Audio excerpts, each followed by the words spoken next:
What's up, pack members? It's Weird Spirits Alpha here, and today I'm going to be reading you a story that me and Carlos Ponce created. It's called If You Can't Fight Them, Befriend Them. Now guys, before the video starts, I would like to say the title page right here and here does not belong to me. Well, technically I made it, but I used a base from a real story to make this title, but I do not take credit for the owner of this. So, before I start, I just want to say all credit to the base that I used in this title page belongs to the Phaieland fairytales. But I do not take any credit for their book, because if I didn't love the Phaieland fairytales, or at least book 8, which is transforming into animals and onslaught of the wolf pack, well, I wouldn't have made this story. So, Phaieland fairytales, I thank you for making such a great book, and this story is to show how much I love of your book. So anyway, with the explaining out of the way, let's get to the story. Now just know I'm going to be reading it from my phone, so you're going to see this picture. I do have other pictures, but since they changed size, then I don't think it would be very good. Anyway, so let's get started. If you can't fight them, befriend them. Written and drawn by Spirit the Alpha and Carlos Ponce. Once upon a time, there was a wolf pup named Carlos. Carlos loved to play in the forest with all the art animals who came all the way from the jungle, and they always had a great time. But a group of mean wolves liked to scare Carlos and the art animals off. Carlos was terrified of them. Even though he never got close to them, this was going to be a very major problem. Carlos walked through the jungle and encountered some of his dear friends. "Hi," said Carlos as his tail wagged quickly. "Hi, Carlos," said Lavi the deer. "How are you doing, Lavi?" asked Carlos. "Good," said Lavi. "I'm glad. What have you been up to?" asked Carlos. "Eating grass and trying to avoid the scary wolves," said Lavi. Carlos sighed. "Yeah, I don't like them either," he said. "Yeah, maybe we can," said Lavi until she got interrupted. "Carlos, watch out!" exclaimed an eagle named Astrid. "Huh? What's wrong, Astrid?" asked Carlos, looking at the eagle. "The wolves are here!" exclaimed Astrid. Carlos whined. "Run, Lavi!" he said as he tried to run after him, but he gets behind, going as fast as his tiny paws allowed him to go. Just then, Carlos got cornered by the wolves. Carlos was scared. He said, stepping back, lowering ears, head, and tail. "Look at this," said a wolf named Thunder. "He looks tasty," said a wolf named Sif. "No eating him," said a wolf named Fenrir. "The forest will be ours," said a wolf named Nightfall. Carlos whimpered, not looking directly at them. "What do you wolves want from me?" he asked. "To scare you," said the wolves. "Hey, that's mean," said Carlos. "Too bad, little one," said the wolves before running away and speaking the last words. "See you tonight." Tonight? Stirred Carlos, not wanting to encounter them again. "I have an idea. Those wolves are afraid of fire," said Astrid. "Afraid of fire, How do you know?" asked Carlos. "They got scared by a candle. It was funny," said Astrid. "A candle. Alright, let's see. Astrid, can you find Lavi and send him to me, please?" asked Carlos. "I'm right here, Carlos," said Lavi. "Oh, Lavi, I thought you were ahead of me." "Oh well, Astrid knows mean wolves are afraid of fire." "Any idea?" asked Carlos. "Yeah, use the torches to push them back and force them into the volcano," said Lavi. Carlos thought about it. Not a bad idea. "Want to help me get ready?" asked Carlos. "Sure," said Lavi. "Thanks, Lavi." "Alright, so where could we get the torches from? Fallen tree branches?" asked Carlos. "Yes," said Lavi. "Perfect. They said they'd meet me at night. We don't have much time," said Carlos. "Torches here," said Astrid, dropping branches. "Thanks, Astrid. We must have the torches lighted, but when they arrive, you guys can be hidden. I'll encounter them, and then we'll begin the plan," said Carlos. Later that night, the wolves came. "Ah, he looks tasty," said Sif. "I'm not food, Sif," said Carlos. Looks like it to me, said Fenrir. Fenrir, don't start this, said Carlos. The other wolves approached. Carlos stepped back slowly. Guys? They were supposed to be close, he said. Just then, torches fell and Carlos grabbed them with his mouth. Fire! Exclaimed the wolves. Carlos approached him. Lobby, Astrid, let's put this plan into action, he mumbled. On it, said Lobby. Got it, said Astrid. Command to go, said Carlos.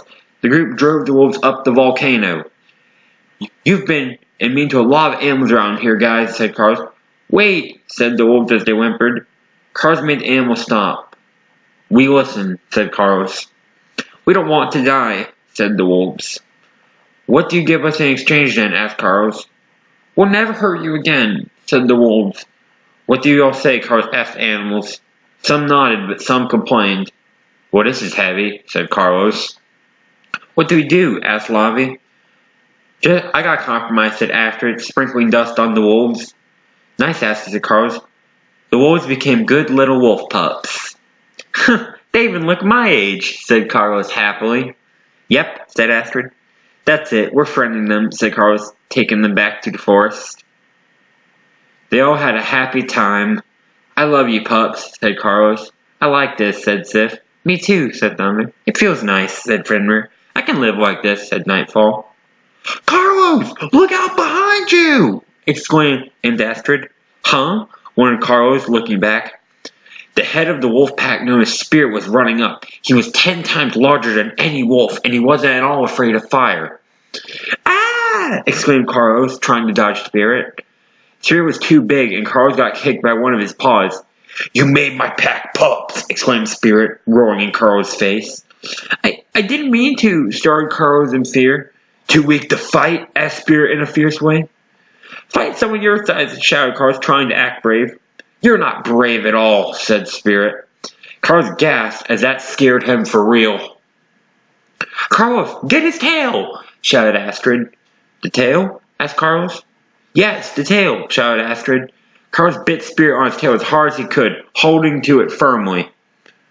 Spirit tried to shake Carlos off, but couldn't. Carlos held him tighter, not wanting to be thrown off. Spirit growled, and it was menacing as he thrashed about. Ah! Carlos exclaimed, not being able to hold on for any longer. Carlos let go, but Spirit couldn't take anymore. I give up. You win, said Spirit out of breath. Carlos rolled a bit on the ground and tilted his head. Really? He asked, surprised. Spirit panted. Yeah, he said. Carlos stood up and shook his fur. Astrid, dust, he called. He's too big to make a pup, called Astrid. Carlos then thought of another idea for a situation. Do you promise not to treat us all badly anymore? Asked Carlos. I promise, said Spirit in an exhausted, pleading voice. Carlos smiled and wagged his tail. Perfect, he said. Astrid still didn't like Spirit, even if he changed. He won't last long, she said to herself. Carlos then walked up to Spirit and extended his paw at him. Huh? Asked Spirit, confused. Stretch your paws? Asked Carlos with a giggle. Sure, said Spirit. Their paws touched. There, said Carlos. Said Spirit. You're not so bad, said Carlos. Means a lot, said Spirit. Come on, Carlos. We're done here, said Astrid. See you around, said Carlos, walking away. As Carlos walked away, he noticed that Spirit looked really sad and he had some tears sliding down his eyes. I'll get to you later, Astrid. I just remembered of something I have to do. I just remembered something I have to do. Sorry about that, Aeropack members. Alright, said Astrid. Carlos walked up to Spirit and sat down next to him. Everything alright? He asked. Spirit sniffled. Everyone hates me, he said. I don't hate you, said Carlos, looking up at Spirit. You don't? Asked Spirit. Not at all. I don't have a reason to, and whatever you've done in the past, I believe you can change, said Carlos. It's more than that. My parents showed me no love, dang it. My parents showed me love so I could grow big, but once I was the size I am now, they said they had no love for me and they just wanted me to hunt, said Spirit. How mean of them, said Carlos as he hugged Spirit's tail, starting to feel friend love for him, before noticing a stone that he could use to reach Spirit's muzzle. Carlos climbed up the stone and licked Spirit's nose, nuzzling him after. Spirit allowed a loving hug/rub from Carlos. Carlos hugged Spirit's muzzle, not letting go. I'll make sure you never get hated by anyone, he said with a smile. That's really sweet of you. I'll be your overgrown best friend, said Spirit. I thought you already were, said Carlos with a giggle. Exactly, said Spirit. Let's go. We'll find you a place, said Carlos with a smile. A new home? For me? Asked Spirit. Of course, said Carlos, wagging his tail. Nobody has ever been this kind to me, said Spirit.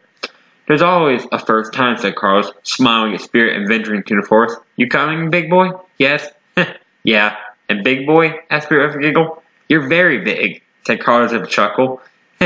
Yeah, I am, said Spirit. He then felt that his heart was beating fast.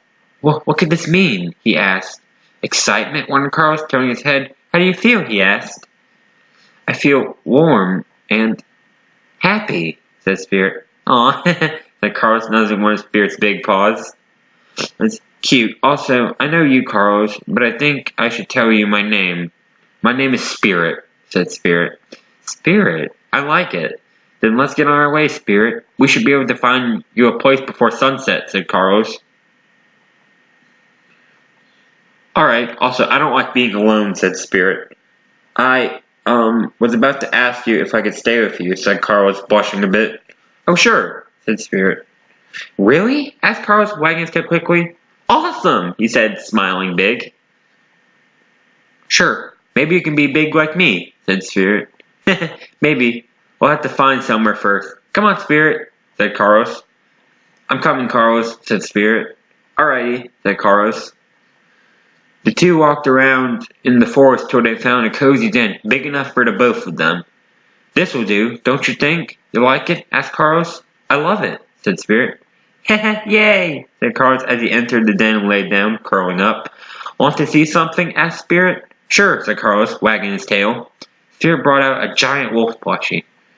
Carlos lowered his ears in excitement, tail wagged very fast, making whine noises, pawing at it, wanting to hug it. You can hug it, said Spirit.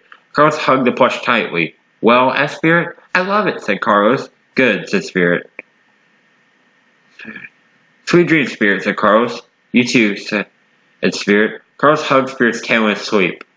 The next morning, well, what do you want to do now, Spirit? Asked Carlos. Want to ride me? Asked Spirit. Really? Asked Carlos. Really, said Spirit. Yeah, I'll go for it, said Carlos. Spirit laid down. Hop on, he said. Said Carlos, climbing up Spirit and laying down on his scruff. How's my scruff? Asked Spirit. Comfy and warm, said Carlos. Good, said Spirit. Spirit then ran as Carlos enjoyed it. At one point, two and Carlos were up on a mountain. Such an amazing view, said Carlos. It sure is, said Spirit. Just then Astrid showed up. Oh, Astrid, hi, said Carlos. Why are you with the enemy? Asked Astrid. He's not the enemy. Don't be mean to him, said Carlos. He nearly killed us. And you, said Astrid. He did, but he's changed now. He's different, said Carlos. What now? Asked Astrid. We're best friends, said Carlos. I don't trust him, said Astrid. Why? Asked Carlos. Look at him, said Astrid. What's wrong with him? He's just like you and me, said Carlos. He's 10 times larger, said Astrid. That doesn't matter to me. He deserves friendship and love, just like us and everyone, said Carlos. Spirit smiled a little. Are you done criticizing my friends? Asked Carlos. Yeah, whatever, said Astrid, flying off. So, Spirit, tell me about your dreams. Is there anything you've always wanted to do? Asked Carlos. Just have friends, said Spirit. Well, you might not have many for now, but I will always be your friend, said Carlos. I will always be your friend too, said Spirit. Later that day, Carlos, I want to thank you for opening my heart, said Spirit.